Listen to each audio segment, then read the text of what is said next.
Did you know that, depending on their income, working parents can take a child care credit of up to 30% of what they pay someone, including a relative, to look after their children? Last year, I had my tax return prepared by a professional. Did you know that this year I can deduct the fee I paid?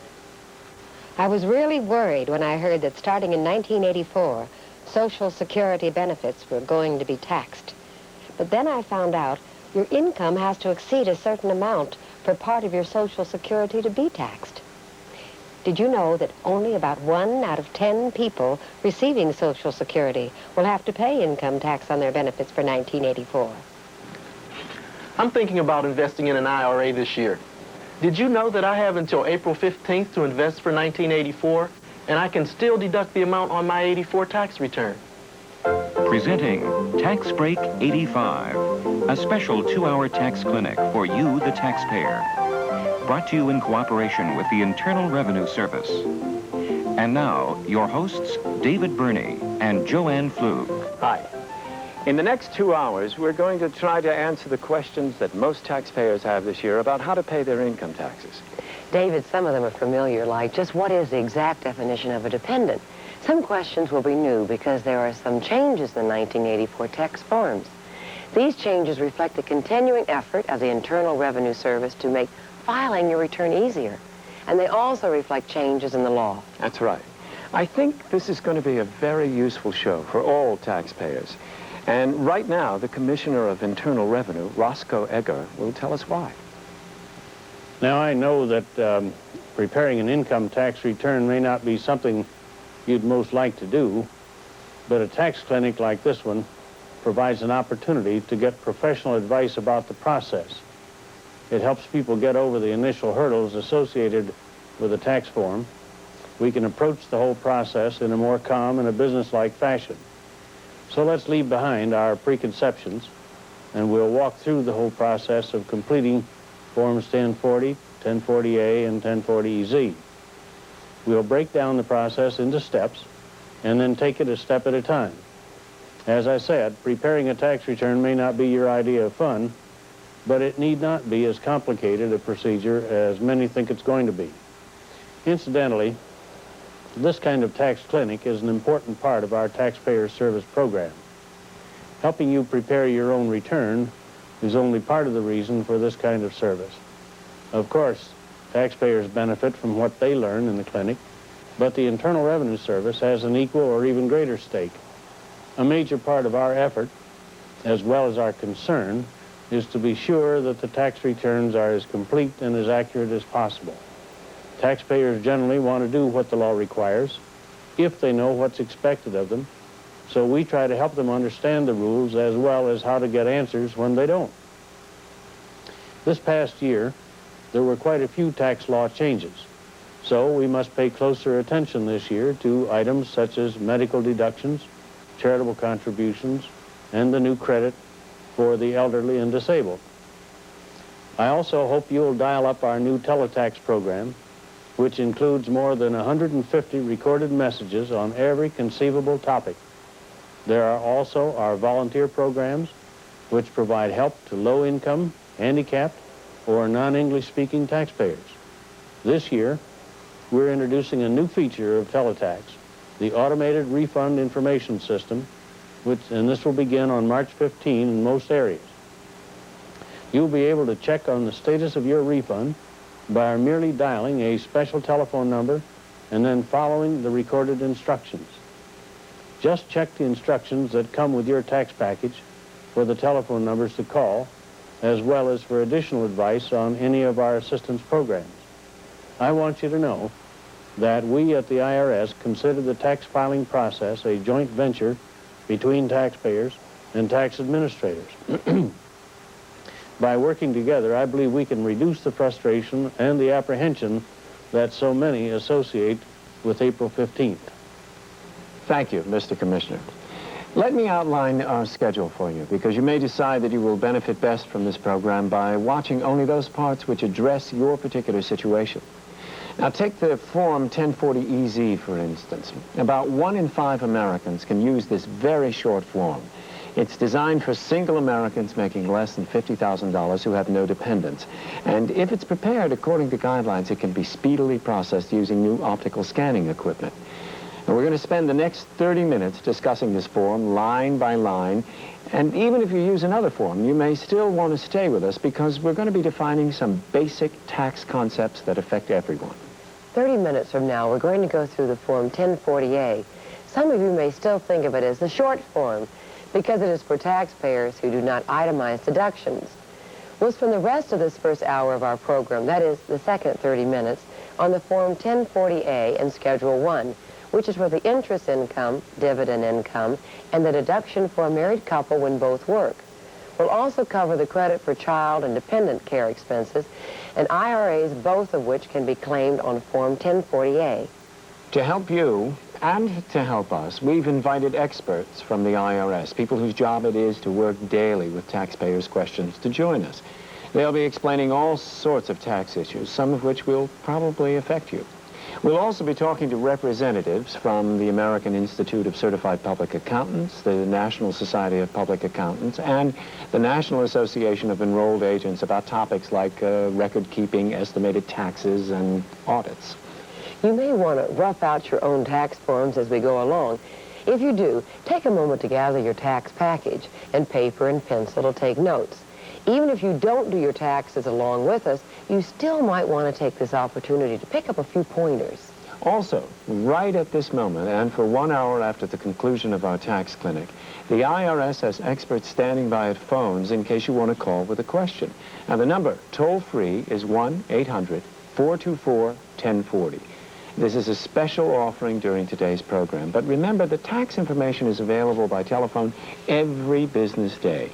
We'll hear more about that and other IRS information services later in the show. In the second hour today, we'll be going through Form 1040, the one used if you itemize deductions.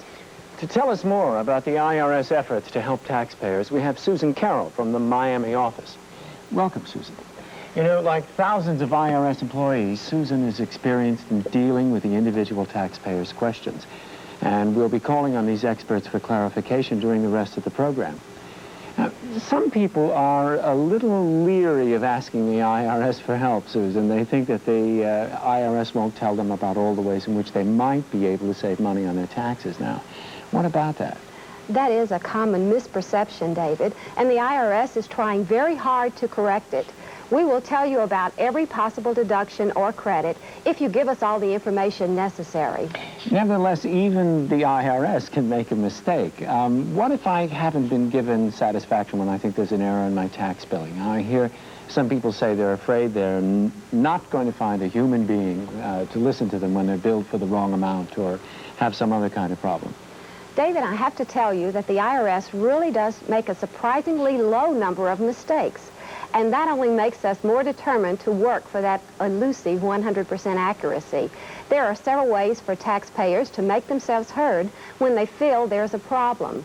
If a problem is persistent, there is our Problem Resolution Office. It was set up specifically to help taxpayers when previous contacts through normal IRS channels haven't helped. It's been pretty successful, we think. The most common complaints are regarding refunds that haven't arrived after the usual 10 weeks or about incorrect billings. Another way the IRS has tried to make things easy for you is by suggesting that you round off all money amounts. Now, rounding off means you drop amounts under 50 cents and you increase to the next dollar amounts that are 50 cents or more. And if you do round off, just remember to be consistent throughout your return. Okay, we're just about ready to do your line by line of the Form 1040EZ. The form that single taxpayers making less than $50,000 can use this year. But should you use the 1040EZ or the 1040 or the 1040A? Let's see. Well, it's forms time again. Tax forms, that is.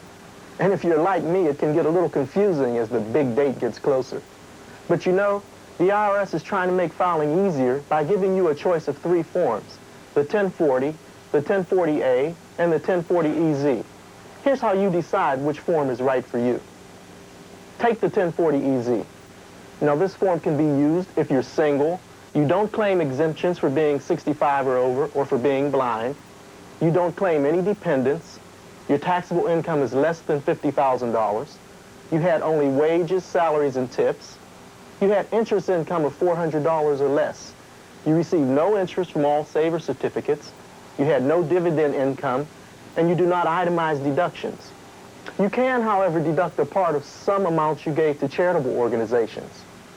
Since the 1040EZ has only 11 lines, it's obvious why they labeled it EZ. One other thing. Form 1040EZ is computer scanned, so read your instructions carefully on how to fill it out. Now, the 1040A is a form each of us should consider carefully. You should use it to file as single, married, filing jointly, or separate returns, or head of household. You can take all the exemptions you're entitled to claim, but your taxable income has to be less than $50,000. Your income has to be from wages, salaries, tips, interest other than that from all saver certificates, certain dividends, and unemployment compensation. You cannot itemize deductions on Form 1040A, but you can deduct part of some amounts you gave to charitable organizations. Also, you can take an IRA deduction. The deduction for working couples, the earned income credit, and partial credit for political contributions. Last is the 1040. If you don't qualify for the first two forms, use this one. Form 1040 covers all amounts of taxable income, all sources of income, and all itemized deductions. So do yourself a favor. Before you start filling out your tax form, make sure it's the right one. While David takes you through the form 1040EZ, a sample taxpayer will fill in the blanks, and the writing will appear on your screen. Remember, these specific numbers are examples. And before you think we're about to insult your intelligence by explaining the entry name and address, think about this. An inaccurate address can delay a refund, perhaps even prevent it from being delivered. The moral, legible name and address are important. Actually, for most taxpayers, there will be a convenient peel-off label. It comes with your personal tax package, and it really speeds up the processing of your return. Even if there's an error on the label, you should use it. Just make the change right on the label itself. But don't affix the label until you have completed your return, checked it for accuracy, and signed and dated it. Remember, the label only peels off once. When you take it off the tax package and you don't want to waste it on a bad copy of your return, it should be the last thing you do, not the first. And don't worry that this is some small step towards a 1984 fiction. Probably the most commonly heard fallacy of a great many we hear about the IRS is this one, that using the peel-off label and the pre-addressed envelope that come with your individual tax package causes your return to be audited. That is false. The facts, the label, and the envelope make the processing more efficient. That's right. The IRS tells us that the label can help prevent delays in returning your refund. The pre-addressed envelope helps get your return to the right place, and no information on the label or the envelope will trigger an audit. Accuracy is the point. That's all. And by the by, there's another fallacy we hear about from time to time. Some people think that a call to the IRS will be taped and that the caller will be selected for an audit. Not so. The truth is, the IRS representative who helps you does not keep a record of your name or Social Security number.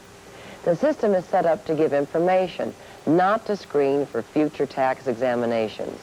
Calls are sometimes monitored, but only so that another IRS employee can be sure that the IRS representative serving you is courteous and gives accurate responses to your questions. The call is not recorded.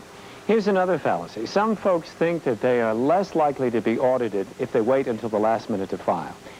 In fact, your filing date has nothing to do with whether or not you'll be audited. But let's put all these fallacies behind us and concentrate on the positive. Let's concentrate on accuracy. You want a hot tip? Read your instructions before filling out your income tax return. Check your math for accuracy and sign your return. If it's a joint return, both spouses sign. Attach the peel-off label. Put it in the pre-addressed envelope that comes with your tax package and use the proper postage. An accurate return means a faster refund. Thanks. Well, who do you like in the fifth? How should I know? I'm a horse.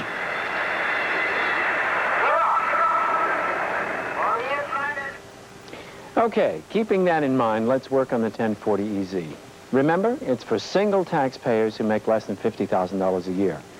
In the upper right-hand corner is a guide for writing numbers. Diane Lowe from the Boise IRS office is going to tell us a little bit more about this. Thanks, David. The reason for these instructions is the fact that an optical scanning machine will be reading the figures at an incredibly fast rate, and these are the shapes that it can recognize. The machine will only be able to scan your Form 1040EZ if you use a peel-off label, stay inside the boxes provided for your numbers, and keep your figures legible and as much like the sample numbers as possible. It's a good idea to round off your money amounts, too. Of course, 1040EZs that can't be scanned will still be processed, but an optical scanning machine saves time and money. Your money, since it's tax dollars that pay to process tax returns. More money will be saved in the future as the optical scanner is used to process other forms besides the 1040EZ. The machine can only recognize certain shapes, though, which is why we're emphasizing the need to make legible numbers. Thanks, Diane. Our taxpayer is writing down an imaginary Social Security number right now. Your Social Security number is important because it's your lifelong identification number with the Internal Revenue Service, so double check for accuracy, even the number on your peel-off label. Take your time.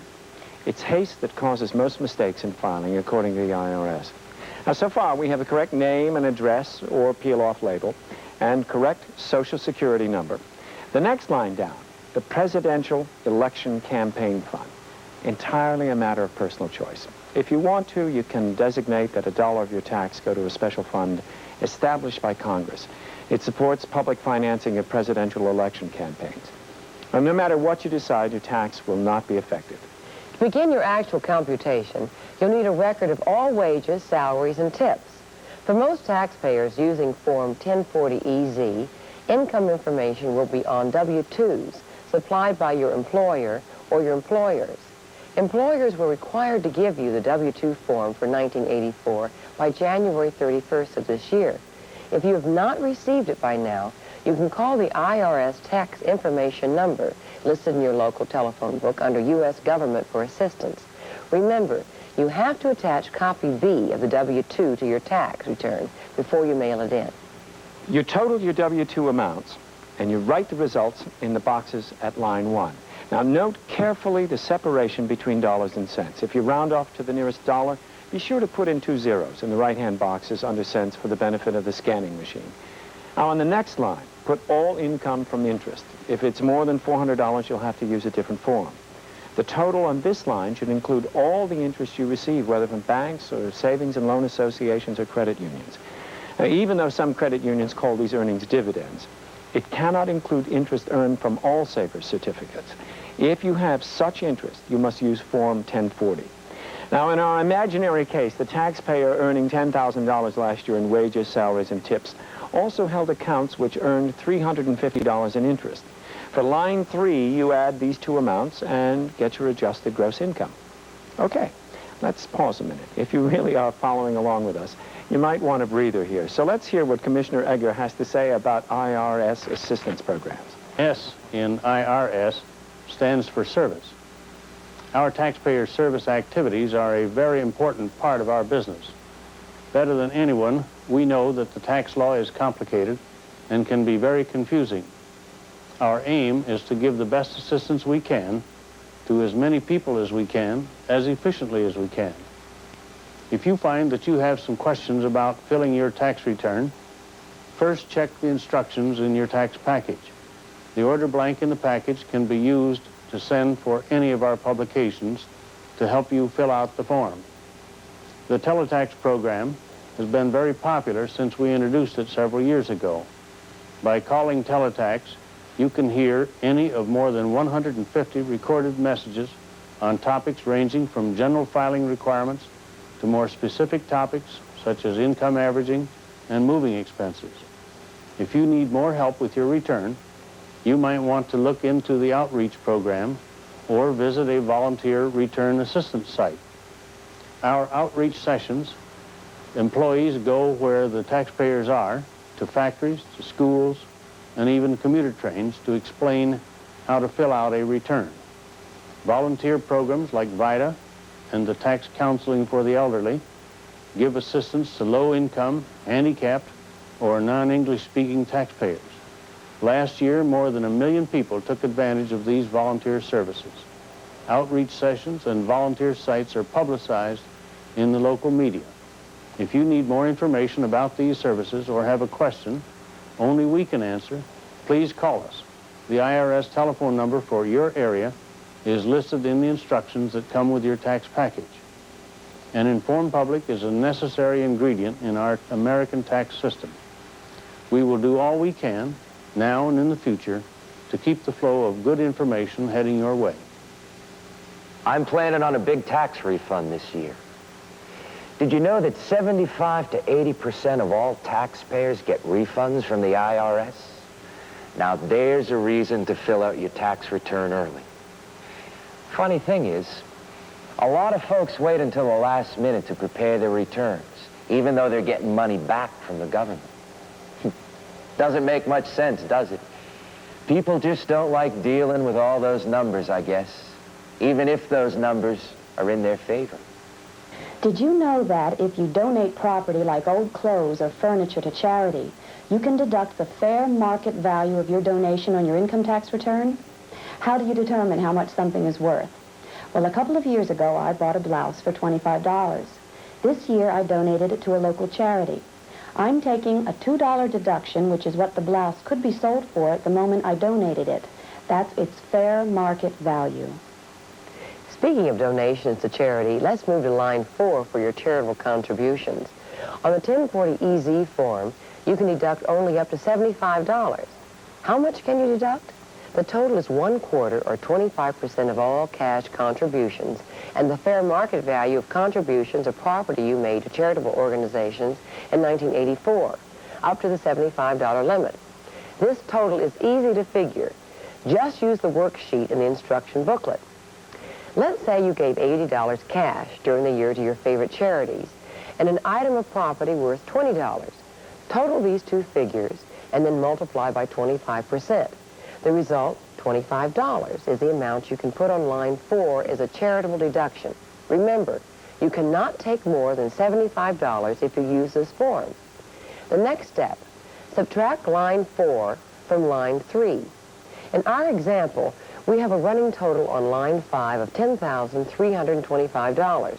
From that total, each taxpayer using the form 1040EZ will subtract the personal exemption of $1,000. If you are entitled to a further exemption, perhaps for blindness or because of a dependent, you cannot use this form. The single $1,000 exemption is subtracted to get the amount on line 7. For this example, $9,325 becomes a taxable income. Remember, we've added up all wages and interest income, and then we've subtracted only the allowable charitable deductions and the $1,000 personal exemption. You should always take time to double-check this figure. It is the basis for figuring your tax. If it's incorrect, the rest of your form will be incorrect, which would delay your refund. Line 7 is important. Only one more item needs to be filled in before we compute your tax for 1984, if you can use the form 1040EZ. On your W-2 form is the total federal income tax withheld by your employer during the year. Now, this total will go on line 8 of your 1040EZ. If you have more than one W-2 form for 1984, be sure to total the full amount of tax that's been withheld. Our sample taxpayer had a total of $1,100 withheld, as we see here. You enter that total on line 8 of the form, 1040EZ. We'll be coming back to it later to determine whether you owe taxes or have a refund coming to you. We're ready to make the final computation. To do so, you need to turn to the tax table in the instruction booklet that comes with your form 1040EZ. The IRS tells us that the use of the wrong figure from this table is the most common error people make. You have to find the right column. In this case, single as for all EZ taxpayers, and then the right line, according to your taxable income. On your example, it was $9,325. The taxable income of $9,325 is at least $9,300 and less than $9,350. Now, on the table, that indicates a tax liability for our sample taxpayer of $967. It's that figure which has to be transferred to Form 1040EZ. It should be entered into the boxes at line 9. This figure, remember, is the amount of tax you are liable for. The question is, do you owe more or is a refund due? Back on line 8 is the amount you have already paid in the form of withholding tax shown on your W-2. In this case, the amount on line 8 is larger than the tax on line 9. Our taxpayer would subtract line 9, $967, from line 8, $1,100, and get the amount of his refund for 1984. That amount, $133, should then be entered on line 10. If, on the other hand, his tax on line 9 had been larger than the amount of withholding on line 8, he would have had to enter the amount due on line 11. Now, that tax, of course, would have to be enclosed with the return and mailed by April 15th with a check or money order payable to the Internal Revenue Service. To make sure that the tax payment is credited properly, you want to be sure that you put your Social Security number on your check and also indicate that you're using the 1984 Form 1040EZ. Once again, the check or money order to be processed properly should be made out clearly to Internal Revenue Service. These are just the kinds of fine points that we all miss if we don't take time enough to do our taxes accurately. That's why it's such a good idea to get your tax return completed early, so you can take all the time you need. And it is the simple things that can cause delays. You know, every year lots of people get to the bottom of their tax return and they get everything squared away and breathe a sigh of relief, and they forget to sign the names or enter the date. If your return isn't signed, it's not valid. An unsigned return or a letter requesting your signature will be mailed back to you, and all that can take several weeks and will delay your refund. And if you use a paid preparer, that person must sign too, right below your own signature. Well now, as of this moment, several million people could have completed their tax returns. If we went too fast, you can always get further information directly from the IRS. The phones are available right now. Tax assistance, in fact, is one of the major IRS activities. And why not? When you have the correct information and fill out your forms correctly, that is a saving in time and money for the whole system. In a few minutes, we're going to begin our discussion on Form 1040A, and we hope that many of you have been taking a little bit of time during the past half hour to get ready to go through this form with us, using your actual figures. If you're not quite ready, you've got a few minutes more. Even if you don't use the 1040A or you're just not ready to do your taxes a day, you still might want to take notes in the next half hour. Meanwhile, here's a brief report on some IRS tax assistance programs. Every one of these people have something in common. They will either file a tax return or be affected by tax laws this year. Many will need assistance. The IRS understands that taxpayers need help when it comes time to file. That's why much of their time is devoted to developing faster, easier, affordable, and convenient methods for you to help yourself or find the assistance needed. For instance, a new telephone service called Teletax is now available. It provides recorded tax information on about 140 different subjects. If you have a push-button phone, it can be used 24 hours a day, 7 days a week. If you can be claimed as a dependent on your parent's return, you must file a return if you have unearned income. If you have a rotary dial phone, you can use Teletax during normal business hours. Telephone numbers for each state, along with the instructions on how to use Teletax, are listed in IRS publication 910. For the deaf or hearing impaired who have access to TV, telephone, TTY equipment, taxpayer assistance is also available. Call 1-800-428-4732. Except in Indiana, call 1-800-382-4059. Your local public library may be the place to get Braille materials made available by the IRS for distribution through the Library of Congress. Information for the blind includes Publication 17, Your Federal Income Tax. Publication 334, Tax Guide for Small Businesses. Forms 1040, 1040A, 1040EZ, and Schedules A, B, and W with instructions and tax tables. Your library is also the place, along with community centers, schools, church halls, shopping malls, etc., where volunteer income tax assistance programs, VITA, or tax counseling for the elderly TCE meetings are held. Both are volunteer assistance programs for people unable to pay for professional help. Assistance is also offered by IRS employees through an outreach program in local communities where they help groups of people prepare their returns and also answer questions at tax seminars. For more information on the volunteer or outreach programs, call your local IRS office. For a description of service, assistance, and publications available to you, write for IRS Publication 910, Taxpayer's Guide to IRS Information and Assistance.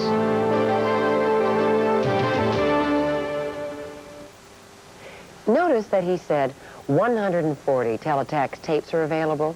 Well, since that message was taped, IRS has added several more. There are now about 150 teletext tapes, so give it a try. Okay, now let's look at the second of our family of 1040 forms, the 1040A. You may want to use the 1040A this year because there are two recent changes. There's a line for the deduction for payments to an IRA, and there's a line for the credit for child or dependent care expenses. If in the past you use the 1040 only because of one or both of these items, you can now use the 1040A form. It can save time, and it can also save you mistakes since there are fewer lines to fill out. Fewer lines mean less opportunity to get confused and make errors. If you're filing Form 1040A, you may be using Schedule 1 as well. We'll discuss this and the marriage deduction, another benefit of the 1040A, later in this half hour. Now, some parts of the form, as you see, we've already covered when we went through the Form 1040EZ. Up top, there's the space for the peel-off label. Just as with the Form 1040EZ, you can make corrections on the label if necessary. Remember, though, you really should wait to affix the label until after you've completed your return, double-checked it for accuracy, and signed it. Next, both you and your spouse can decide separately whether or not to contribute $1 each from your taxes to the presidential election campaign fund. Now, we come to step 2, or filing status. You must check one of the 4 boxes. Are you single, married and filing a joint return, married and filing a separate return, or the head of your household? Filing status for most people is obvious, but not for all. Your instruction booklet will give you the details. But I'm going to ask Narva Smith from the Dallas IRS office for a definition of single as the IRS uses it. David, you're required to file as single if, on the last day of the tax year, you are unmarried, or if you are divorced or separated from your spouse and do not qualify for another filing status. The law of your state determines whether you are married, divorced, or legally separated. How can you be sure that single is your status? What about, for example, a married person living apart with a dependent child? There are 4 tests that you must meet. First, you have to file a separate return. Second, you must have paid more than half the cost of keeping up your home during the tax year. Third, it must be the case that your spouse did not live in your home at any time during the tax year. And fourth, your home must have been the home of your dependent child or stepchild for more than 6 months of the year. Now, that might sound complex if those considerations don't affect your own situation. But I imagine most people who are affected have found out their status by now. The same must be true for heads of household. Basically, I'm told that's a term for an unmarried individual who provides a home for certain other persons, usually a relative or an adopted child. Now, is that right, Narva? That's right. To qualify as head of household, you must satisfy the first 3 tests I just mentioned. File a separate return, pay more than half your home costs, and not have a spouse living with you during the year. In addition, your home has to be the principal home of your child or stepchild for the entire tax year. Remember, the head of household category is for taxpayers who are single, separated, divorced, or widowed. By the way, if you're divorced under a final decree by the last day of the year, you're considered single for the whole year. Thank you. If we've raised a puzzling question about your filing status, remember that number at the bottom of your screen. It's extremely important to have the correct filing status because it determines the rate at which you're taxed. Let's turn to step 3, exemptions. Narva? On line 5A, you check the box marked yourself. Going across the page, there's another check to make if you're 65 or over, a third for blindness. If you are not totally blind, you must attach a statement from your doctor certifying that you are partially blind. The second line gives the same number of boxes for your spouse, if you are filing jointly. In the box at the top right of step 3, you write the total number of boxes checked on line 5A and 5B. At home, you may want to fill in your own form as we go along. We're not going to use any sample figures on this form because there are simply too many variables. Continuing through with the exemptions. On line 5C, you should write the first names of all dependent children who lived with you. The total should be entered in the right-hand column. On line 5D, you should list any other dependents by name. Narva, taxpayers often have questions as to who qualifies as a dependent. Rather than a definition, we have a group of tests. There are 5 tests to determine whether or not someone is actually considered your dependent. First, there's the member of household or relationship test. Your dependent can be an unrelated person who lives with you for the entire year and is a member of your household. Or the dependent can be related to you in certain ways, in which case they don't have to live with you or be a member of your household. The second test of dependency is the citizenship test. The dependent must be a U.S. citizen or resident, or a resident of Canada or Mexico for some part of the year. Third, there's the joint return test. Someone considered your dependent cannot file a joint return. Fourth, the dependent cannot have gross income of $1,000 or more for the year, generally speaking. An exception would be a child who is under 19 at the end of the year. Fifth, there's a support test. Did you provide more than half the dependent's total support during the calendar year? If not, the person is not considered a dependent by the IRS. I've just touched the highlights of the dependency test. They are explained more fully in your tax instructions. The total number of dependents should be entered to the right, as indicated. For your total number of exemptions this tax year, add the figures in the right-hand column. Remember, the total will combine the personal exemptions for you and your spouse, the number of dependent children who lived with you during the year, and the number of other dependents. Thank you both for that explanation. I guess the message is something like this. Be sure to check all the exemptions that apply. Now take a moment to recheck your figures. We'll be right back.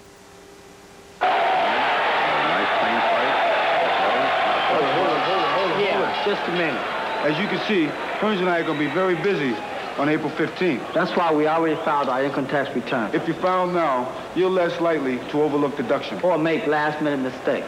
And if you got a refund coming, you're going to get it faster. So file now. And on April 15th, everyone can just sit back and relax. Everyone but you, Hearns. Hey, watch.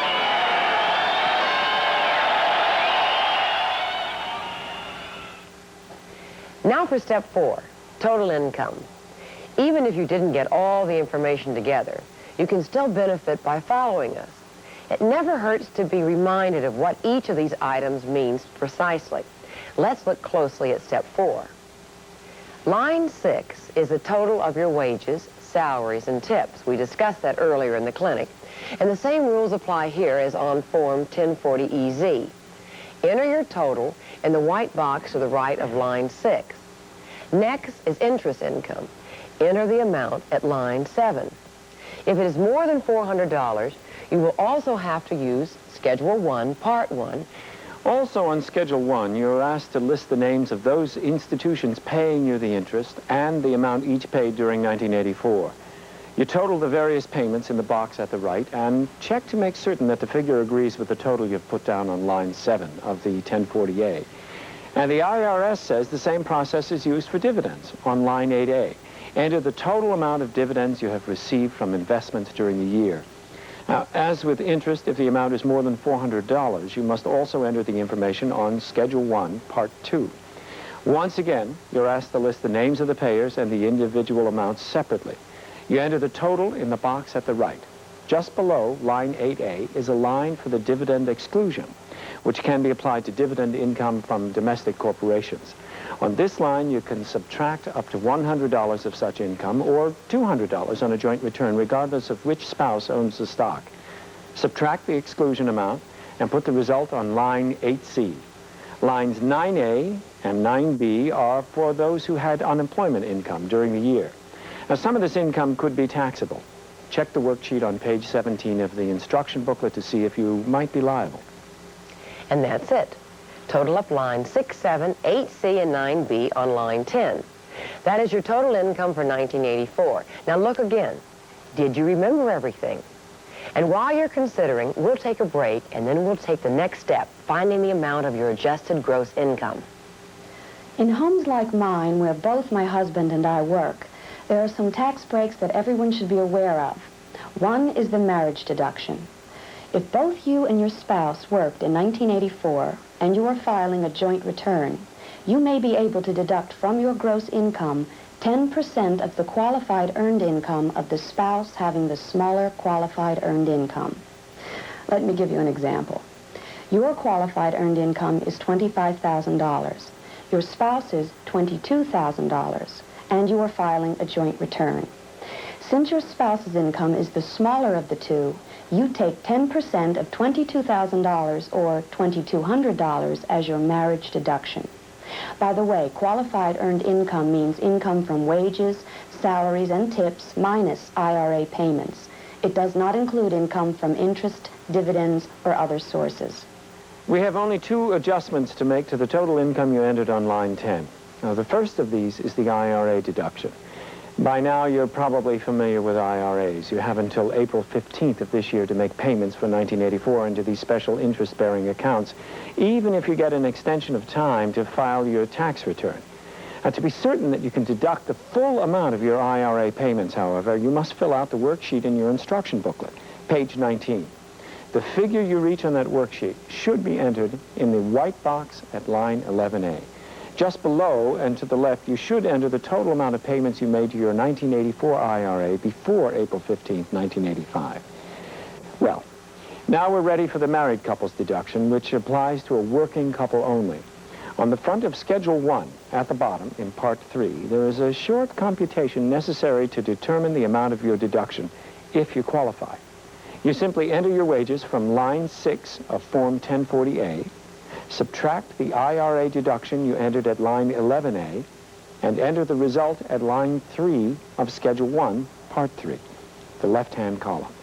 Repeat the same process for your spouse, entering the result at line 3, the right-hand column. Take the smaller of the two, multiply by 10%, and write the answer at line 6.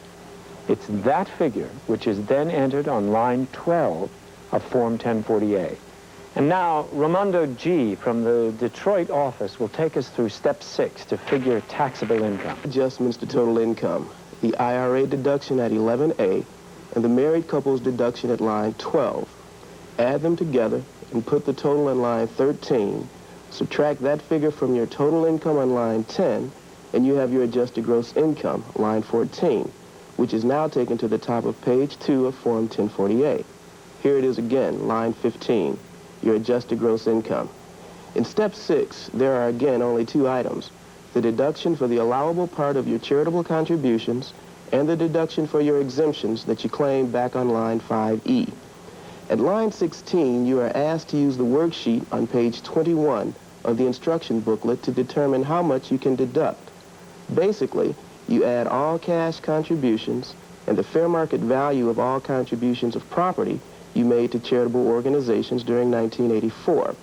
If this total is $300 or less, $150 or less if you're filing as married, filing separately, you can deduct 25% of the total, but the most you can deduct is $75 or $37.50 if you are filing as married, filing separately.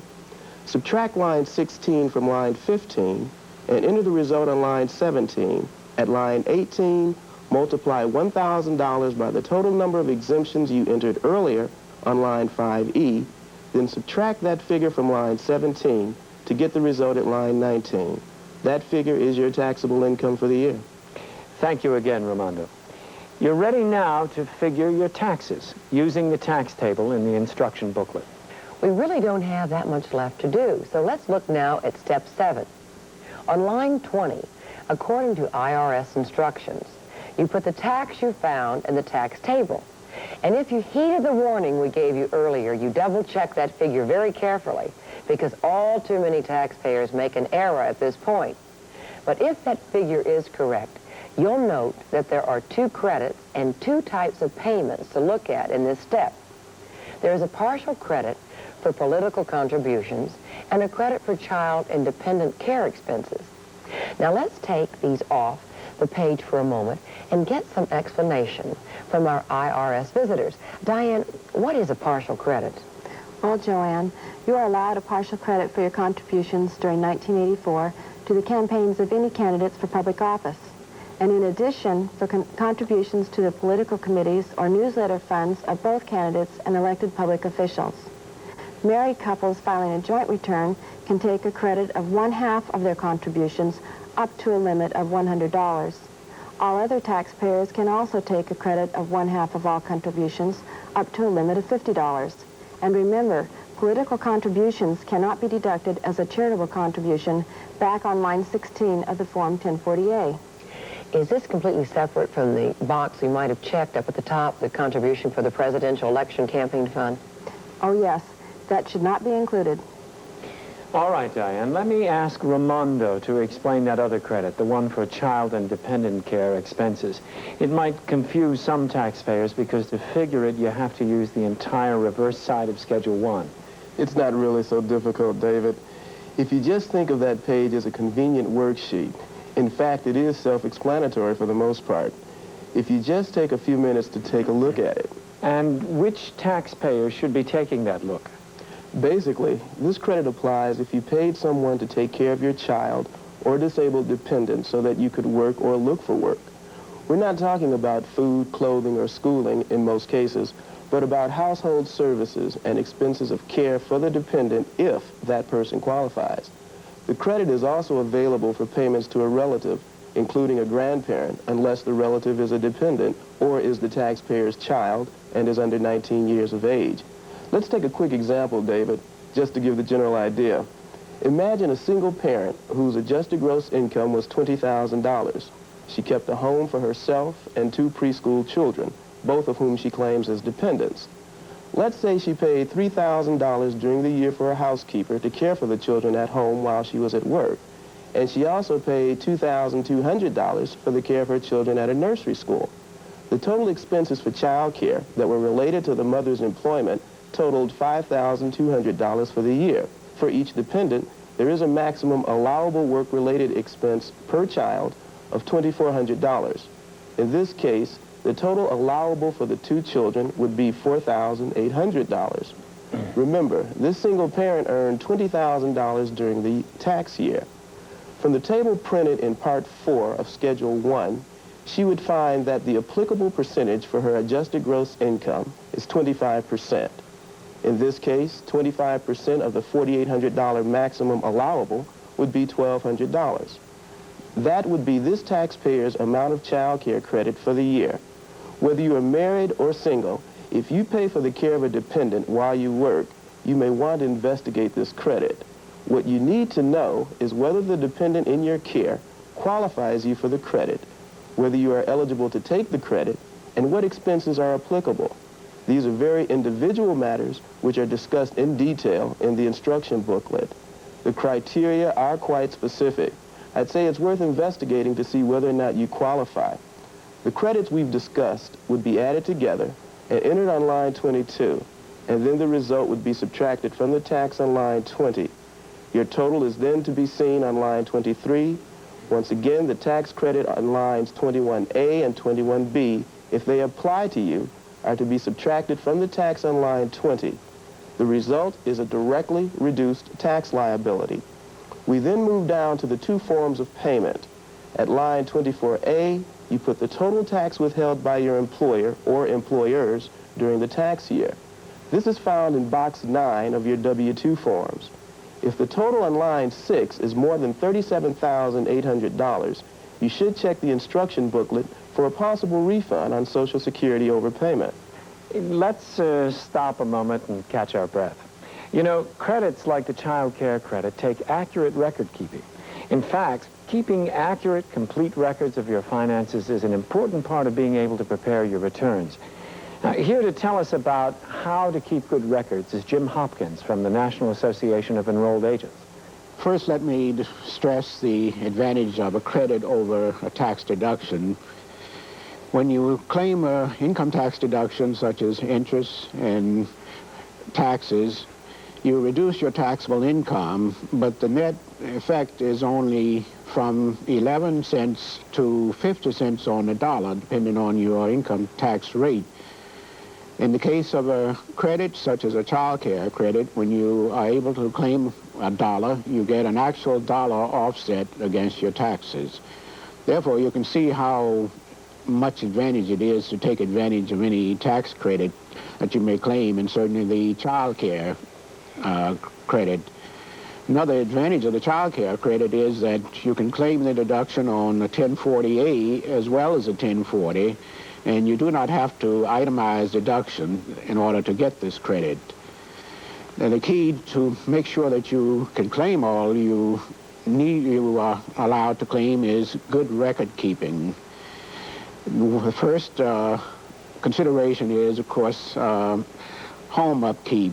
You must have contributed more than 50% to the upkeep of your home in order to claim the credit. Once you've met this test, of course, then you consider the items that you will actually use in the credit computation, which are not actually deduction items, but items to use to determine your credit. And one is, of course, the expense of household services. You may hire a housekeeper, a maid, a babysitter, or someone else who will take care of the house. These expenses can be used in your computation of the credit. You should, in this case, have records of the person's name, address, social security number, the dates of payments, and the amounts that you paid. And I must caution you here, as far as record keeping, you have one additional responsibility if you have employed someone in your home. With the exceptions of some babysitters, you are required to keep records for payroll purposes and file these records and pay a tax. Of course, the tax that you pay can also be included in your total deductions. The other possibility of the child care credit computation are expenses that you have paid for outside of the home care. These expenses are usually paid to either an institution or someone else providing such service on the outside.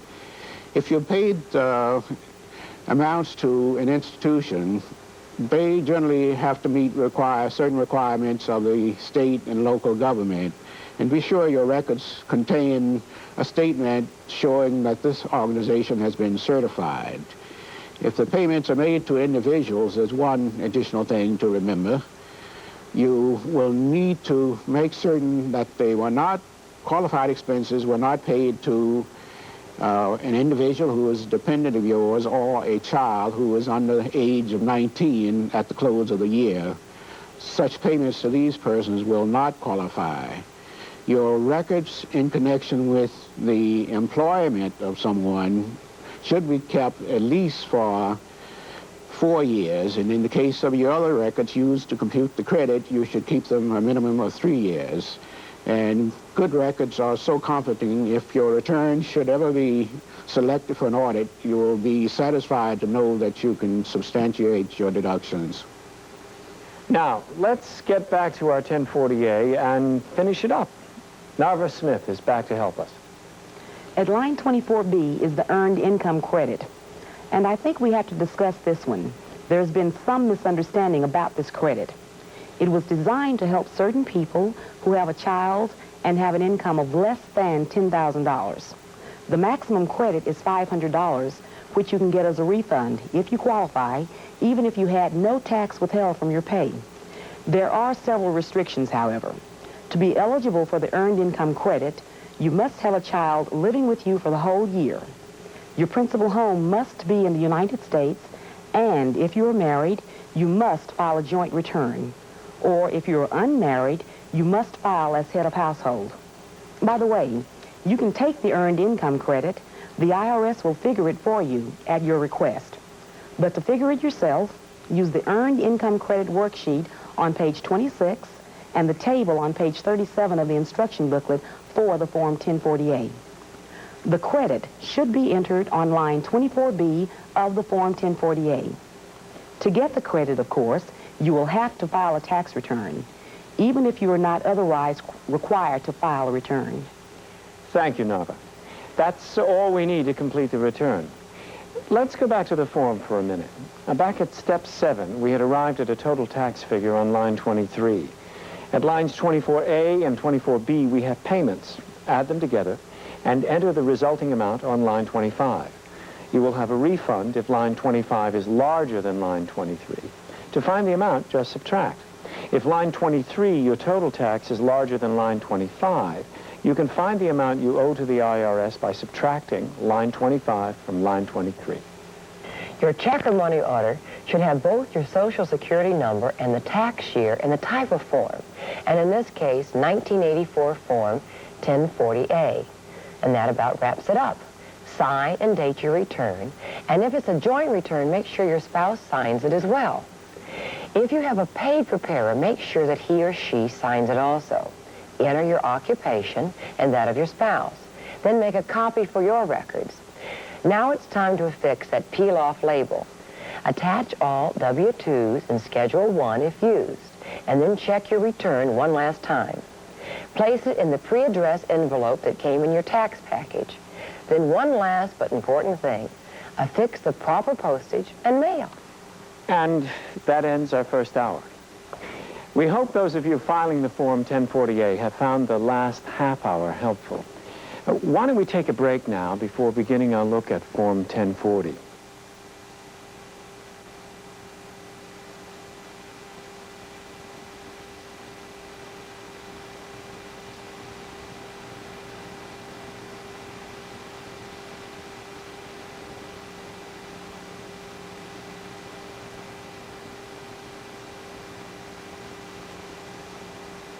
Welcome back to the second half of Tax Break 85.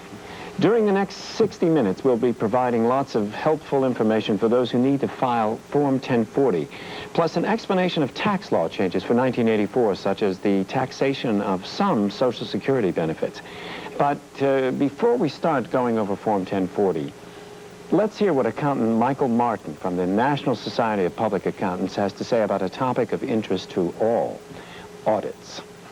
There are 5 different types of audits that are conducted by the IRS, divided into correspondence audits and in-person audits. Correspondence audits, as the name implies, are designed to be handled by mail. The first of these is the mathematical error audit. In this case, the service center where you filed your return will send you a letter pinpointing an area where they found a computational problem.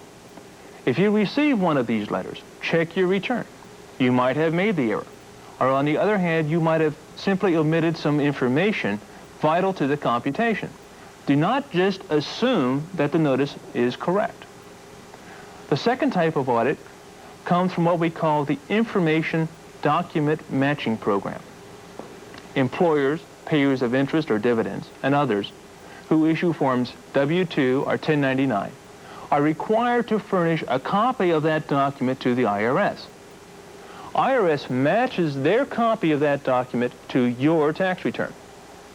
If they have, for example, more interest than you reported, they will send you a letter listing the 1099s that they have received so that you can match their records to your records. It is vitally important that you check your records to see that the income being charged to you is indeed yours, and not, for instance, your child's savings account, which has your Social Security number on it. If you find that the income is not attributable to your income tax return, write a letter to the IRS Service Center explaining why this is not your income, and include any documentation that might be useful. Sometimes the IRS simply needs more information to complete the processing of your return. In this case, they will write to you and ask for substantiation of your income or deductions. This may or may not lead to an adjustment in your tax, depending on whether or not you can furnish the proof and the taxes were calculated correctly. In any of these 3 instances, you have the right to request a conference with an IRS auditor to discuss your case. Or if an assessment is made, you have the right to ask the Appeals Division to review the case. But that must be done within 30 days after you are assessed the additional tax. So it is important to respond to all IRS communications promptly.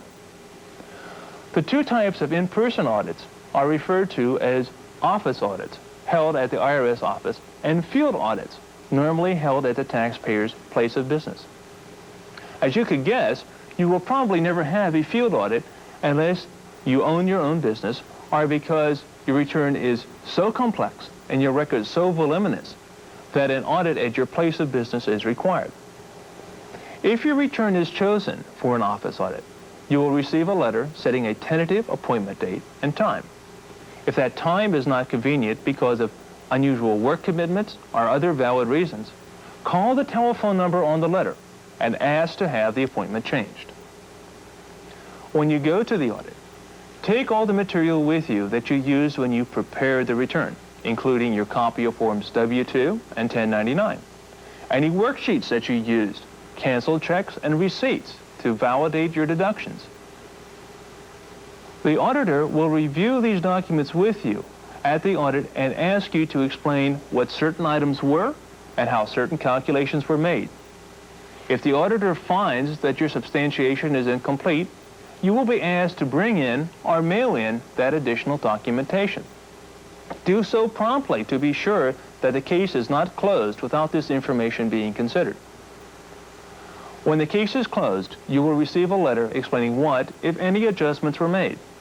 At that time, you will have 30 days to request a conference with the appeals office, where you will have an opportunity to restate your case and have it reviewed if you believe that the auditor made either a factual or law mistake.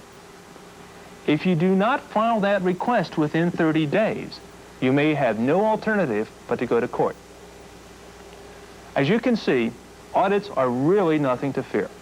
They are IRS's way of ensuring that returns are filed properly and correctly.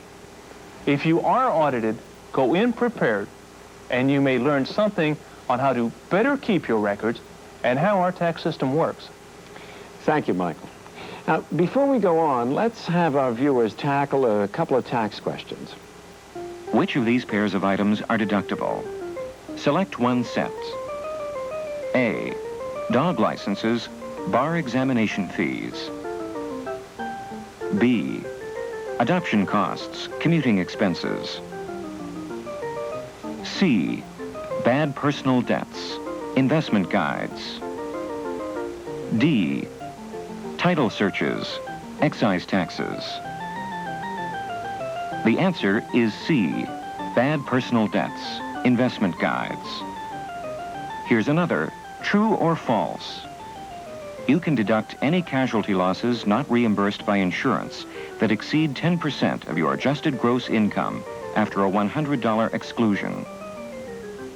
The answer is true. A casualty is defined as damage, destruction, or loss of property resulting from an identifiable event that is sudden, unexpected, or unusual. I bought a car this year, and guess what? I can take an additional deduction for the general sales tax on my car, in addition to the sales tax deduction shown on the chart for my state.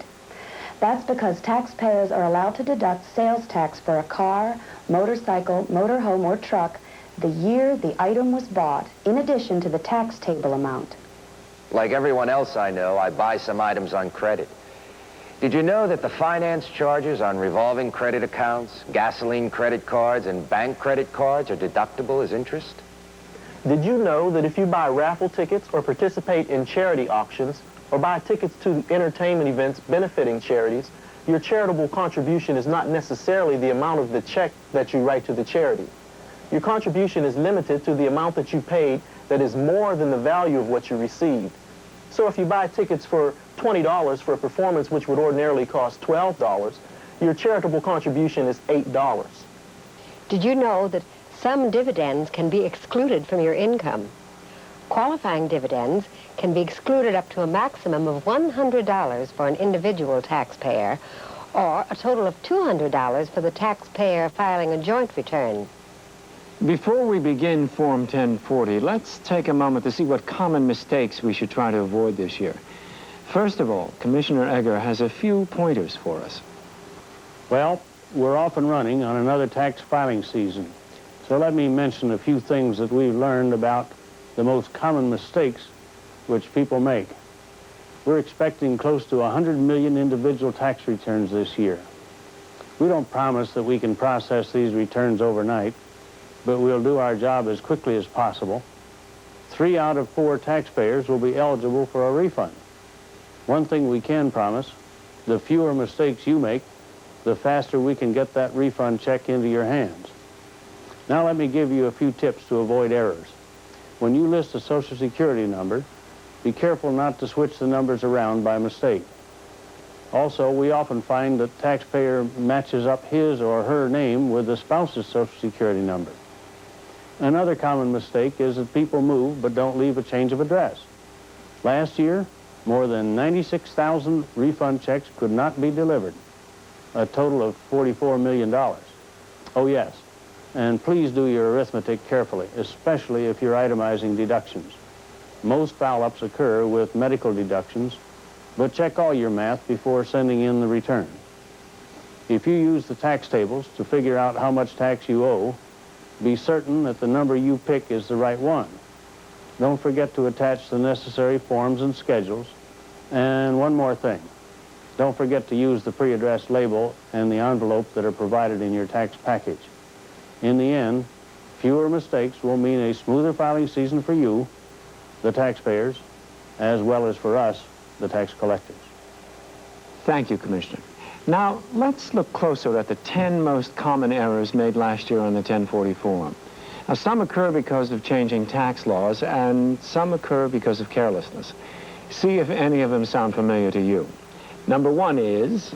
Yes, last year, the most common error, again, was use of the wrong figure from the tax tables. Maybe this year we all ought to check it twice and then check it again. Then there's number 2, unemployment compensation. If you have unemployment income, you should carefully read the instruction booklet because the taxability of unemployment compensation was changed in recent years. Number 3, medical deductions. Last year, there was a law change, and many taxpayers made errors on their returns. With another change in medical expenses this year, which we'll talk about later on in this hour, there could be even more mistakes. Number 4, there's the earned income credit. People who can claim it sometimes don't. Check to see if you might be eligible. Then 5, refund or amount you owe. Some people put their refund on the line for the amount you owe, or vice versa. Now, these last 5 occur a little less frequently. Number 6, addition of income amounts. Many people make errors in their income computation. 7, computing the wrong amount of earned income credit or claiming it when you don't qualify. If you think you qualify, be sure to follow the instructions carefully and consider the limitations. Number 8, child care credit. Be sure to use the percentage that applies to your income. 9, income averaging. Now, this procedure changed this year and now only covers the preceding 3 years. It's susceptible to a lot of mistakes if you don't fill out Schedule G carefully. And finally, number 10, wrong total on itemized deductions line. Add these items carefully. Well, there they are, the 10 most common errors. You may want to look out for them as you do your taxes this year.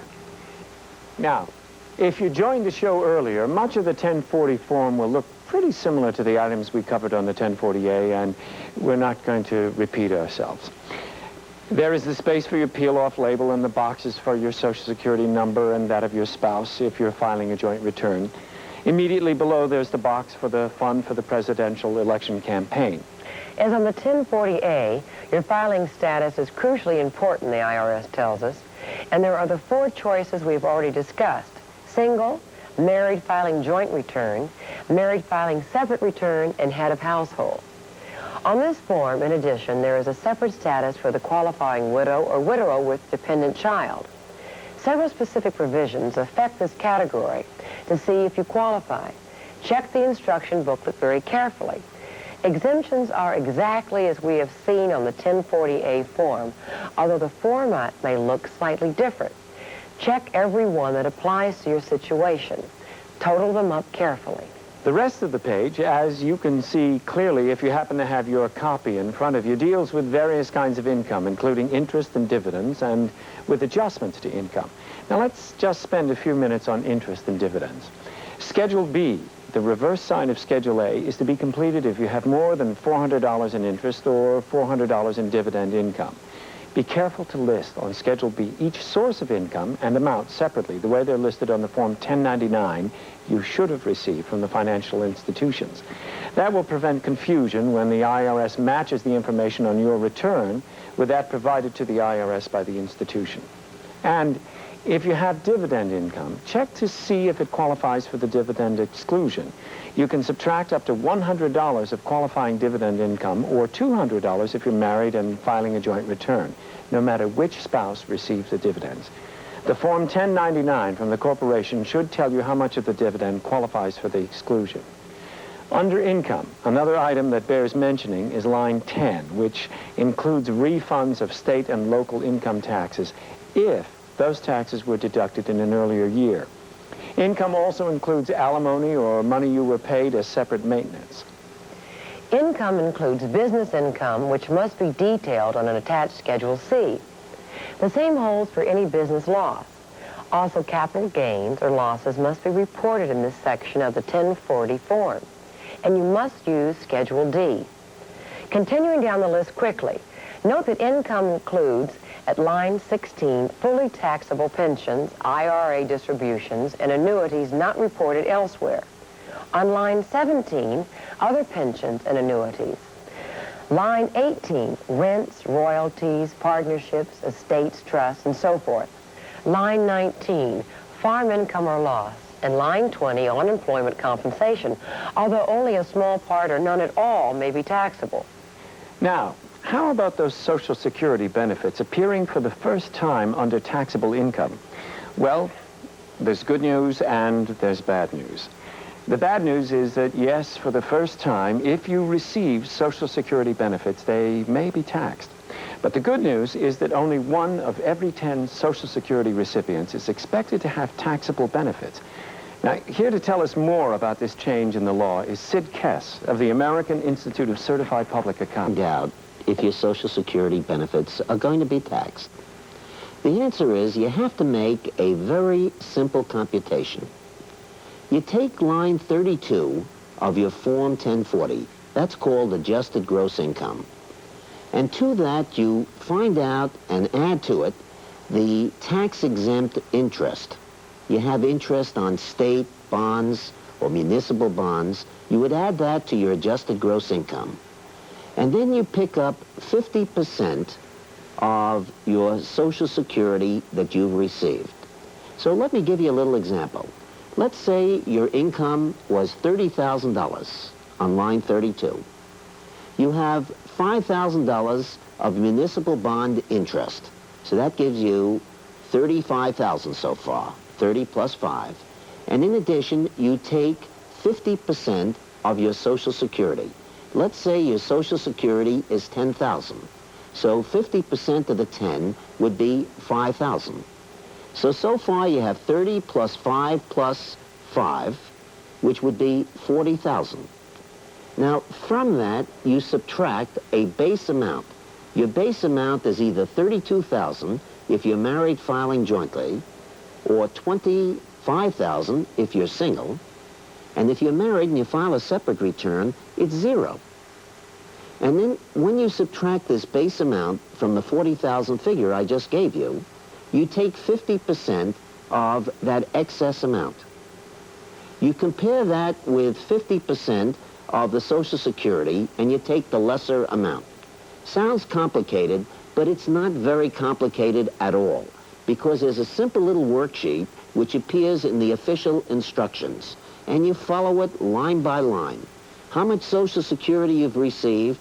You should have all received a SSA 1099. This is a form that the government sends you at the end of January, notifying you about the amount of Social Security that you've received.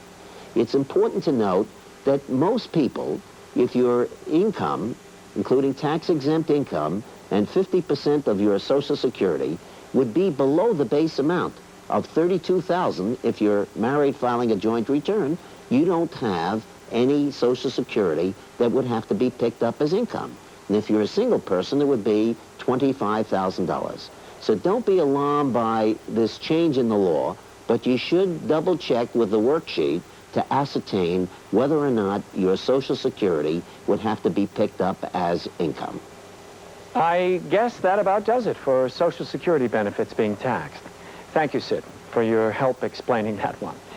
By the way, also check your instruction booklet for examples of the kind of income you do not have to report. Among the better-known examples are welfare benefits, workmen's compensation benefits, child support, gifts, and the interest on certain state and municipal bonds. Now, in just a few minutes, we'll be talking with our IRS experts about expenses and deductions.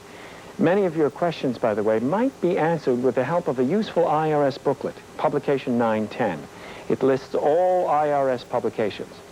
Many have been written to cover specific subjects, and it's free for the asking simply by calling right now. And here's a way for you to do some research at your own pace and at your own convenience. Many community libraries provide valuable resources that you can make use of while preparing your tax return. It's tax time again, and maybe you aren't aware that your public library is a place where you can get help and advice on doing your tax return. Librarians are not tax experts, but they can direct you to the right reference and audiovisual material related to income taxes, such as tax tapes, audio cassettes with simple step-by-step instructions to guide you through completion of Form 1040, 1040A, and 1040EZ. Or Publication 1132, a package consisting of approximately 90 commonly used federal tax forms that can be reproduced at your library. Or Publication 1194, a 3-volume set of the IRS's most frequently requested publications. And Publication 910, a handy taxpayer's guide to IRS information and assistance. It's filled with valuable tips on how to obtain tax information. Also, ask for a brochure on teletax, a new call-in program that gives the taxpayer access to pre-recorded tapes on about 140 different tax subjects. For the blind, several of the most needed forms and publications are available in Braille. They're distributed through the Library of Congress's National Library Service for the Blind and Physically Handicapped. Your library may also participate in providing a convenient location for 2 volunteer assistance programs. Volunteer Income Tax Assistance, VITA, which provides free tax assistance to low-income, elderly, non-English speaking, and handicapped. And Tax Counseling for the Elderly, TCE, which assists taxpayers 60 or older. In addition, it may be the perfect location for IRS employees to conduct tax assistance sessions called outreach. When you finally return that overdue book, check out the many ways your library can help at tax time. Or, if you're a librarian and would like to offer these services to your readers, contact your local IRS office. More than likely, you won't be able to complete the 1040 right now if you have many deductions and many different kinds of income. But here's some advice that the IRS says is always useful, especially on the 1040. Be sure to get all your income records together before you start figuring your taxes. These may include forms W-2, W-2G, W-2P, and 1099. Second, get all the information and expense records you need if you're planning to take tax credits or itemized deductions. These materials may include medical and dental payment records, for example, or real estate and personal property tax receipts. Third, be prepared for all of the forms, schedules, and publications on specific tax items. They're all available free of charge upon request by using the order blank in your tax package. Now, before we begin our discussion of expenses and deductions and credits, we'd like to mention one tax issue of concern to many of you, including those of you who will be paying tax on Social Security benefits, estimated taxes. Let's take a moment to hear again from Sid Kess of the American Institute of CPAs, who can explain to us how estimated taxes work and who might need to make quarterly payments. Years ago, Congress put us on a pay-as-you-go basis. In other words, if you have a salary, they withhold each week from your check or semi-monthly or monthly the withheld taxes. But there are many people who are self-employed, who have interest, who have dividends, who have pension payments, or large capital gains, who will find that they have to pay an additional tax over and above what has been withheld. So they put in this estimated tax payment system. Now we have another factor to consider now in connection with an item that may cause an estimated tax, and that is your Social Security that may have to be picked up as income. What you're going to have to do is, if you have that type of income that I have just suggested to you, it's very important to ascertain whether or not you're subject to an estimated tax. And if you are, you're going to have to make quarterly payments in order to avoid penalties. I might add, for your 1984 return, in figuring out your estimated tax, if you did not include the Social Security that should have been picked up as income, for 1984, they're not going to levy any penalty against you for the underpayment of your estimated tax. But for 1985, it's important you take that amount into account. If any of you are going to be subject to an alternative minimum tax, this also will have to be taken into account for your 1985 estimated tax payments. I would suggest that we make it a point, if you feel that you are possibly subject to an estimated tax, that you review the Form 1040 ES. And on this particular form, they spell out who is subject to the estimated tax. They point out how much you have to pay in order to avoid any penalty for underpaying your estimated tax. David? Thank you, Sid. By the way, another IRS tax information service available to you is Teletax. It provides telephone information tapes on about 150 different topics. On each call you make, you can ask to hear up to 3 tapes. And Teletax is open 24 hours a day, 7 days a week to push-button phones, and open during normal business hours to rotary, that is dial phones. Your 1040 instruction booklet lists the telephone numbers to call in your area and the code numbers to request for specific tapes. The subjects include IRS procedures and services, information about filing requirements and status, types of income, adjustment to income, itemized deductions, tax computations, tax credits, and general information. Several tapes are available also in Spanish. We'll be back in just a moment to talk about adjustments to income. A couple of years ago, I didn't have the money to pay the balance on my return. I didn't know what to do. So I called Teletax, and they told me to first and foremost file a return on time. Failure to file is a violation of the law and will bring penalties. Then they said to attach a letter explaining fully why I couldn't pay them. Well, I did all that, and they sent me a bill a few weeks later. Of course, I had to pay interest until the amount was paid off, but at least I have the peace of mind knowing it's all taken care of now. Well, why don't we move on now to adjustments to income? To help us out with this part of Form 1040 is Pam Baker from the Oklahoma City IRS office and Helen Herzer, who works in the Boston office. First, let me alert our viewers to a couple of items on Form 1040 that are new for 1984. Now, for one thing, the disability income exclusion has been abolished and the benefit incorporated into the credit for the elderly and the permanently and totally disabled on line 42. We'll discuss this when we get to credits. Also, there have been changes in income averaging on line 38, and there's a new line for a special diesel fuel credit, line 62. Now, this last one, the diesel credit, is not under the credit section, by the way. It's under payments, and you need to attach Form 4136 to take it. If you're the owner of a diesel car, light truck, or van, it can mean a tax credit of up to $198. Now, in the adjustments to income section, notice that moving expenses, IRAs, KEO payments, and married couples deductions are handled in this section of the form. David, let's take a closer look at moving expenses. To qualify as an adjustment to income, moving expenses must be connected with the taxpayer's job or business. You have to show that your move is closely related to the start of work at your new location. Let me emphasize that these moving expenses are connected with your principal home. In addition, there are some tests that apply.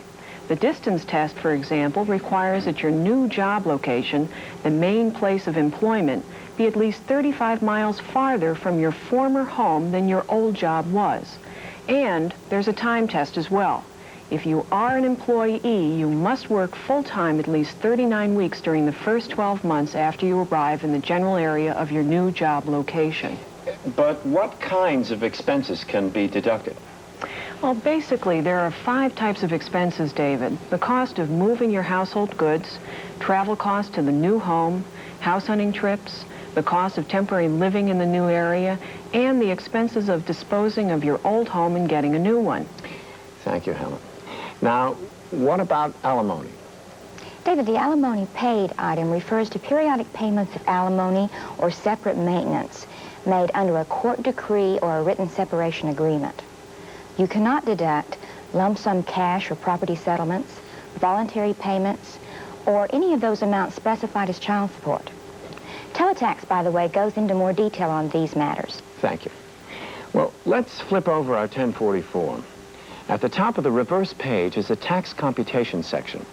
Now, at line 34A, you put the amount of deductions you have itemized on Schedule A reduced by the zero bracket amount. That's the amount of taxable income for your filing status on which you paid no tax, hence the term zero bracket. For married filing separately, it's $1,700. For single and head of household, $2,300. And for married filing jointly and qualified widows or widowers, it's $3,400. Now, Schedule A covers deductions for medical expenses, certain taxes, interest, contributions, casualty and theft losses, and some other miscellaneous expenses. But is it in your best interest to itemize? And do you have to itemize? And we'll discuss those important questions with our IRS experts in just a minute. I've been taking a course to help me in my job. Did you know that you may deduct educational expenses for maintaining or improving the skills required in your present job? But when I looked into this, I learned that the law makes a careful distinction on this. The education must be to help you maintain or improve skills on your current job. You cannot deduct education to meet the minimum requirements of a job or to qualify for a new one. What is the maximum contribution a single person can make to an individual retirement account, IRA? A, $2,300, B, $2,000, C, $1,000, D, only married persons may contribute to an IRA. And the answer is B, $2,000. Here's another question. True or false? You may be entitled to a tax credit for adding storm windows in your home or apartment. The answer is true. A certain percentage of what you paid for your storm windows can be taken as an energy tax credit. And one more, true or false.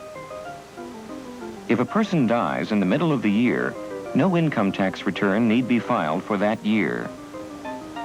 The answer is false. If the filing requirements apply, a final return must be filed on Form 1040EZ, 1040A, or 1040 for the year a person dies. Pam, who should itemize? And is it always your own choice? No, David, it's not. You have to itemize. If you can be claimed as a dependent on your parents' return and you had interest, dividends, or other unearned income of $1,000 or more. There are exceptions, which are explained in the instructions for the Form 1040, page 13. Also, you must itemize if you are married filing a separate return and your spouse has chosen to itemize. You must itemize also if you file Form 4563, which is the exclusion of income from sources in U.S. possessions. Or, in some cases, if you had dual status as a non-resident alien for part of 1984. People in those situations have no choice. How do other people decide what to do? David, you decide on the basis of whether or not itemizing deductions is going to save you money. There are several situations in which a taxpayer would benefit from choosing to itemize. First, if you're married and filing a joint return, or you are a qualifying widow or widower with a dependent child. And in either case, your itemized deductions will be more than $3,400. A second possibility, if you're married filing a separate return, and you would be able to itemize more than $1,700. Third, if you are either single or qualify as head of household, and your itemized deductions are more than $2,300. Otherwise, you are better off to take the standard deduction and not itemize. Thank you. Now, why don't we take a look at Schedule A? The sections include medical and dental expenses, taxes, interest, expenses, contributions, casualty and theft losses, and miscellaneous deductions. Let me remind you, we don't have time to go line by line on this schedule, so you might want to take a minute to note which items are likely to affect you. We've decided to concentrate on medical expenses because this deduction has been changed recently. Now, the first section, lines 1 through 5, covers medical and dental expenses that are deductible, and we'll return to this subject in a moment. Next, lines 6 through 10 is the section for taxes that can be deducted if you itemize. As you can see, these include state and local income taxes, real estate taxes, the general sales tax, and the general sales tax on motor vehicles. Rather than saving receipts and adding up your general sales taxes for the year, you might want to use the optional sales tax tables in your instruction booklet.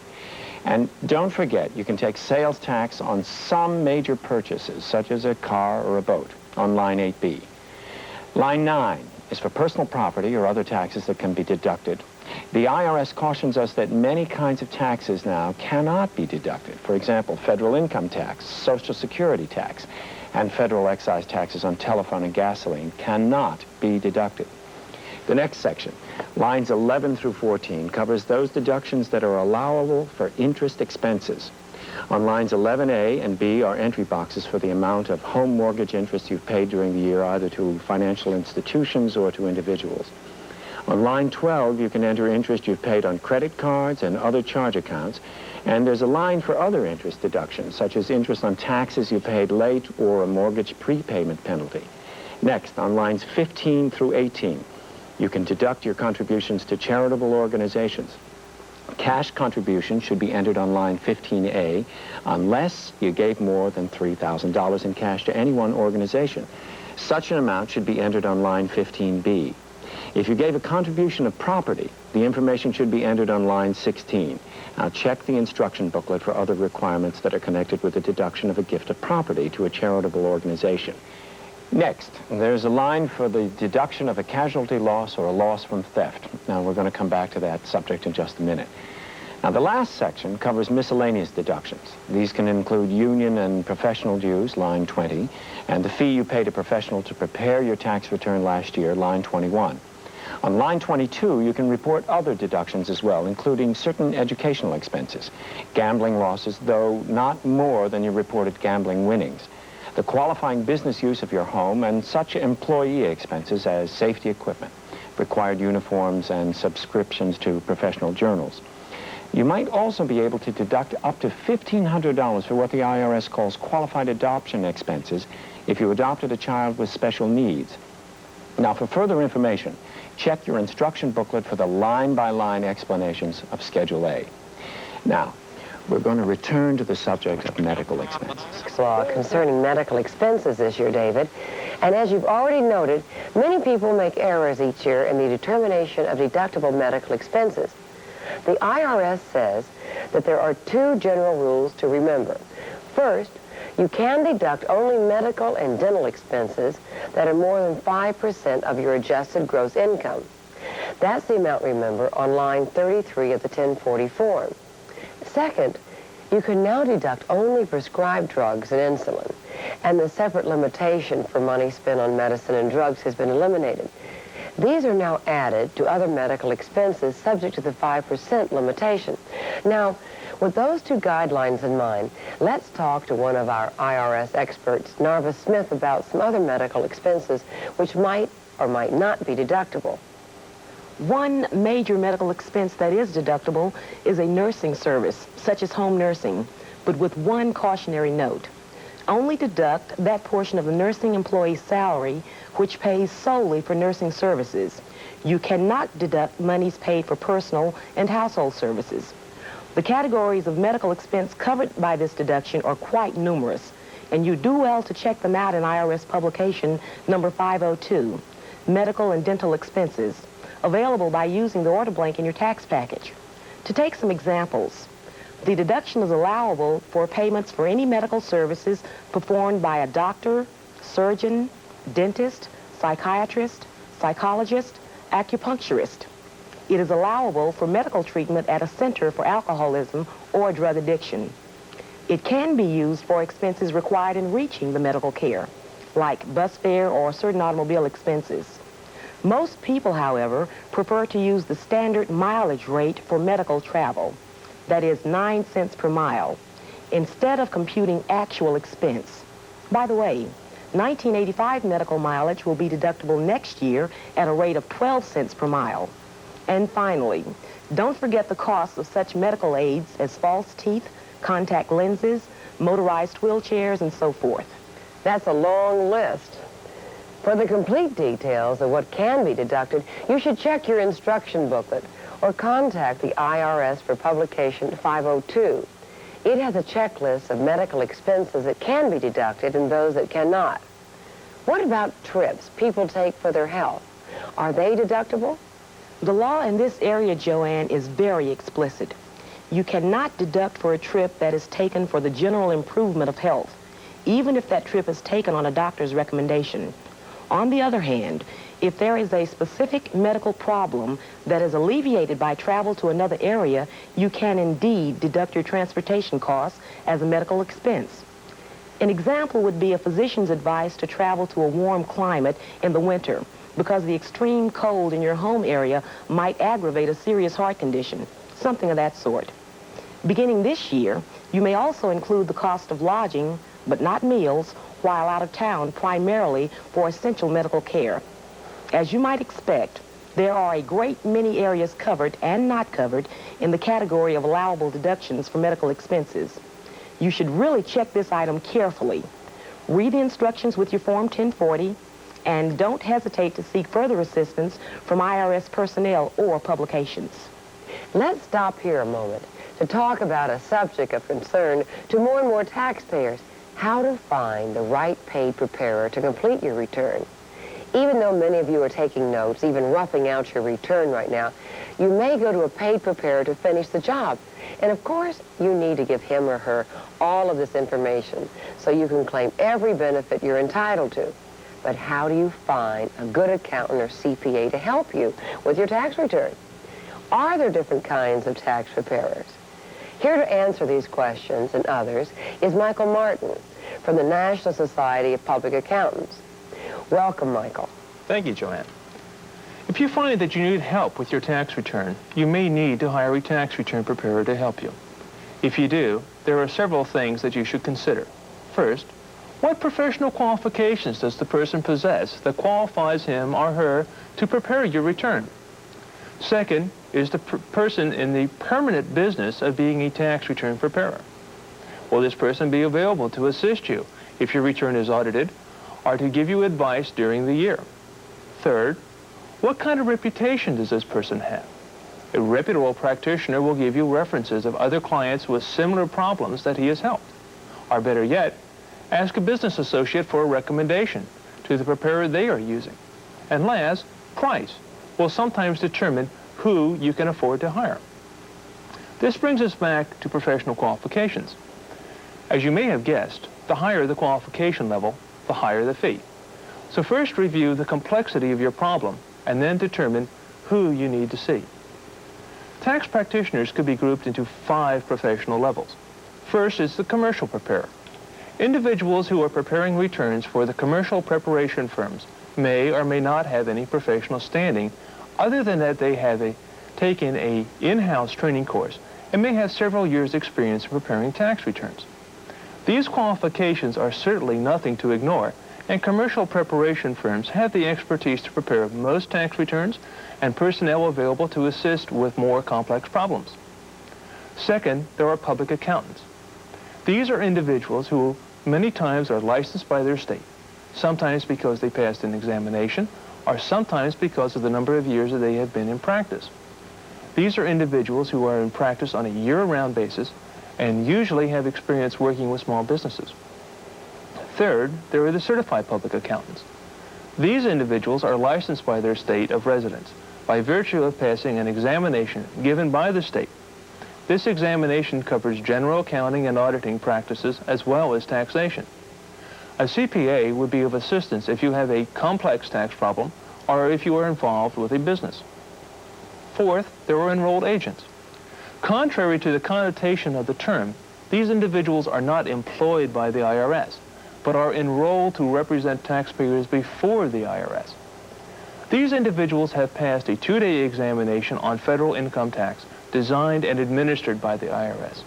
Not only are these individuals capable of working on your tax problems and preparing your return, but they can also represent you at an audit or can appeal the results of an audit to the appeals division. Fifth, there are attorneys. Attorneys are also licensed by the state after they have graduated from law school and passed the bar exam. Some lawyers specialize in taxes and should be consulted if you have a tax problem or if you need to appeal to the courts. It should also be noted that CPAs and attorneys are granted the right to represent taxpayers at audit and administrative appeals in recognition of the fact that they are licensed by their state. If you feel that you need to contact one of these professionals for assistance in preparing your tax return, for consultation concerning a proposed transaction, or to represent you at an audit, call the local bar association for the name of an attorney. The local CPA society will be able to furnish names of CPAs in your area. The local enrolled agent or public accountant society will be able to furnish you with names of enrolled agents or public accountants. Also, IRS will furnish a list of enrolled agents in your area on request. Obviously, the fees of these different practitioners will vary according to the amount of education and experience they have. But if you need help in any area of the tax law, from preparing a return to representation at an audit, they will be able to help you. Thanks a lot, Michael. In addition to medical and dental deductions, a second major category of deductions is casualty and theft losses. The non-business losses, the amount of each separate casualty or theft loss has to be more than $100. And the total amount of all losses during 1984 has to be more than 10% of your adjusted gross income, after reducing each loss by $100. In your booklet of tax instructions, this item is explained on page 21. For complete details on what you can deduct and cannot deduct, you should ask for the free IRS publication 547, Non-Business Disasters, Casualties, and Thefts. Let's ask our experts for some examples on how the casualty and theft loss deduction works. One example might be the replacement of a roof on a house due to a heavy snowfall. In that case, the IRS would consider the loss the result of a natural disaster. It would be deductible just like a loss caused by such natural disasters as floods, earthquakes, or tornadoes. But perhaps the roof fell in as a consequence of years of wear and tear. That would be a case of progressive deterioration, to use the IRS term. And progressive deterioration is not considered deductible.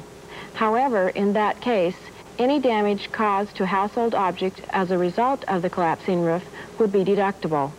But repairs to the roof or replacement would not be deductible if the roof fell in because it had been steadily weakened by normal wind and weather conditions. One area which gives taxpayers a lot of trouble is how to assign a value to items which are stolen or destroyed. First, your loss will be deductible only to the extent that your total losses during the year are more than 10% of your adjusted gross income. In addition, each separate loss, whether it is a casualty or a theft, must be reduced by the amount of $100. For a casualty loss deduction, the value is the lesser of two amounts. The decrease in the fair market value, that is the amount for which you could have sold the item at the time of the casualty, or your adjusted basis in the property before the casualty or theft. Now, when you get the adjusted total from your deductions on line 26 of Schedule A after subtracting your zero bracket amount, you bring that amount back to the Form 1040. You enter the amount on line 34A and continue your computation. And that will take you down through the various credits, like the credit for the elderly and the permanently and totally disabled, or the residential energy credit. Now, the rest of the page is easy going. Other taxes you owe can all be listed on lines 51 through 56, including self-employment tax, alternative minimum tax, Social Security tax on tip income not reported to your employer, and so on. From line 57 to 64, you list payments already made, including withholding from box 9 of your form's W-2, earned income credit, and any excess Social Security tax. And the rest of the page should look pretty familiar by now. But that's no reason not to enter those critical figures cautiously. Now, let's take a moment to talk about the tax credit for the elderly and the permanently and totally disabled. Back on line 42. There's been a change this year in the credit that needs explanation. You know, older Americans like us have been given special consideration when it comes time to file our tax returns. For instance, there is a credit for the elderly and the permanently and totally disabled. It's been changed some from last year, and here's how. You may claim this credit if you are 65 or older, or if you are under 65, retired on disability, and were permanently and totally disabled when you retired. Well, how can you take this credit? Well, the amount is based on your filing status and age, and if you are married, on your spouse's age. If you or your spouse are under 65, the amount of the credit also depends on the amount of your taxable disability income. To be considered permanently and totally disabled, a doctor must find that the condition has lasted or can be expected to last continuously for 12 months or more, or that the condition can be expected to lead to death. Another benefit is an extra $1,000 exemption if you are 65 or older. This is in addition to the regular personal exemption of $1,000. If your spouse is 65 or older and you are filing a joint return, you may claim additional personal and age exemptions for a total of $4,000. There's also an additional exemption of $1,000 for blindness or partial blindness. A certified statement from an eye doctor must accompany your return if you're partially blind. One other tax benefit to older people like us is if you're 55 or older and sell your principal home, you may take a once-in-a-lifetime exclusion of up to $125,000 of the gain from the sale. You must have owned and lived in the home for at least 3 years out of the past 5 years prior to the date of sale. For information on this benefit, see IRS Publication 523, Tax Information on Selling Your Home. Another good publication is 554, The Benefits for Older Americans. They're both free. Use the order blank in the tax package to order your copy, or call right now. You know, there are many provisions for the older taxpayers, so many, in fact, that the IRS and this station will be bringing you a full hour of information for the taxpayer 55 or older. Check the listings of this station for the exact time and date. Let's see if you can answer a few more tax questions. The standard mileage deduction for business-related driving is A, 14 cents a mile for the first 15,000 miles. B, 20.5 cents a mile for the first 15,000 miles. C, there is no standard mileage deduction. And the answer is B, 20.5 cents a mile for the first 15,000 miles you drive for business purposes. For mileage in excess of 15,000, the standard deduction is 11 cents per mile. Here's another, true or false. If you hold 2 jobs, the cost of getting from your first to your second job is deductible. The answer is true. You can deduct your expense of getting from one job to another. However, you cannot deduct the expenses for commuting from home to work or from work to home. One more. Which 3 of the following are deductible? A, cigarette taxes. B, mortgage interest. C, loan finance charges. D, business gifts under $25. E, bank fees for a personal checking account. The answer is B, mortgage interest, C, loan finance charges, and D, Business gifts under $25. Okay, Joanne, we have just a few minutes for a wrap-up. Now, one of the problems is that the 1040 form is so comprehensive that it can deal with very complicated tax situations. Individuals with unique problems may have to get help from one of the many informational services offered by the IRS or from their own paid preparer. However, there are a few frequently asked questions about Form 1040 which our experts still have time to answer. For instance, All Saver certificates. They're not being issued anymore, so how do you deal with them on your tax return? Certificates were issued by qualified institutions after September 30th, 1981, and before January the 1st, 1983. If you have an All Savers, you are entitled to a lifetime exclusion of up to $1,000, or up to $2,000 if you file a joint return, no matter which spouse owns the certificate. If you received interest income from an All Savers during 1984, you should report it on Schedule B, even if the interest income is exempt from tax. Remember, if you redeem any part of the All Savers before maturity, you cannot exclude from income any interest earned during the year of the redemption. Continuing educational programs, can they deduct those expenses? You cannot deduct as educational expenses any expenses that would lead to qualifying you in a new trade or business, or that you need to meet the minimum educational requirements for your job. On the other hand, you can deduct educational expenses connected with education that is required by your employer or by law in order for you to keep your present salary or job. And you can deduct for education that maintains or improves the skills necessary for you to continue to perform your present work. This deduction is allowed in these cases, even though the education involved might lead to a degree.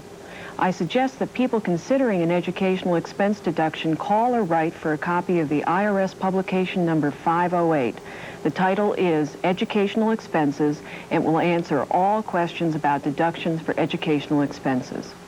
Another area of concern to taxpayers is interest income, particularly since the law requiring the withholding of income tax on interest and dividends has been repealed.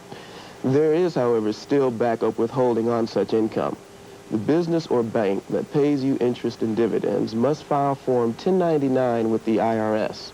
This form reports how much you were paid during the year, includes your name, taxpayer identification number, which is usually your Social Security number.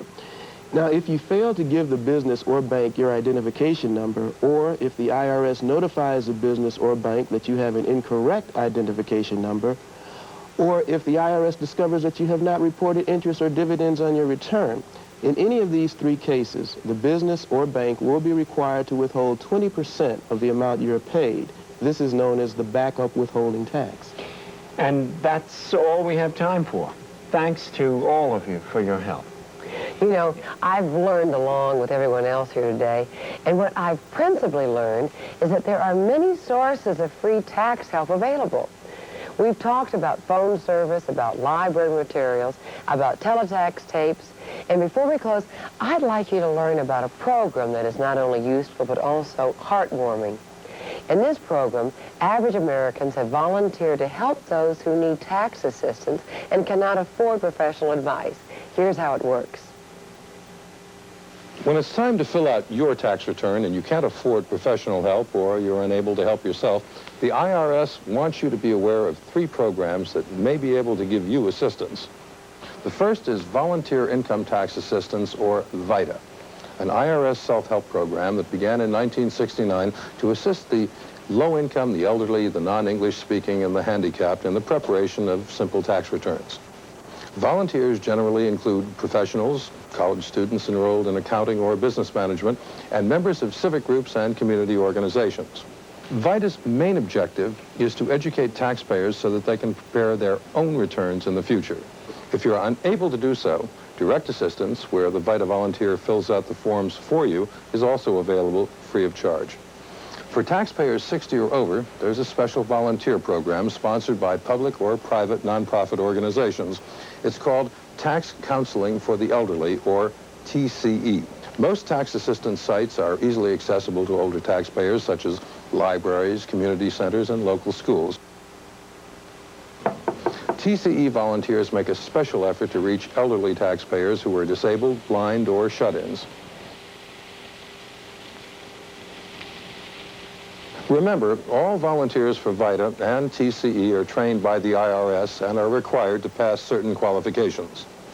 Where VITA or TCE is not available, IRS employees schedule their time to help taxpayers in a program called Outreach. These IRS employees conduct group self-help sessions and tax information seminars in your own community, all free of charge, all to help you to help yourself. So contact your local IRS office to find out what's available to you.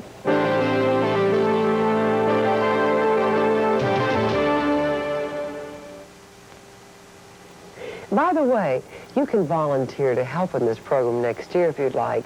All you have to do is contact your area IRS office. They have experts to train you to work as a VITA volunteer. David? That's a nice note to end on. People helping one another. There's a lot of nervousness about paying taxes, maybe because it looks more complicated than it is, and I guess there are those who resent the entire system. Not everyone agrees about how tax money should be spent. But the IRS is the first to tell you that our entire tax system works as well as it does for only one reason. And that's because you, the average taxpayer, by a huge majority, are honest in paying your taxes. The system couldn't work otherwise. Maybe the country couldn't work otherwise. I suspect that most Americans pay their taxes because we all realize that this is one way we have of sharing responsibility for making the country what it is. We hope we've been of some help in this tax clinic. If we've been unclear or if we haven't discussed a problem that especially concerns you, please take advantage of the information services offered by your area IRS office. And thank you for joining us.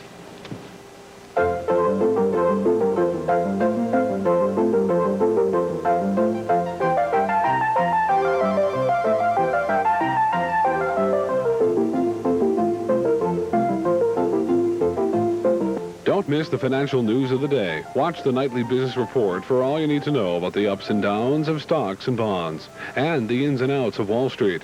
The Nightly Business Report, weeknights at 11 here on Channel 17. And now, stay tuned for Art Scene with Ariana Burrows next.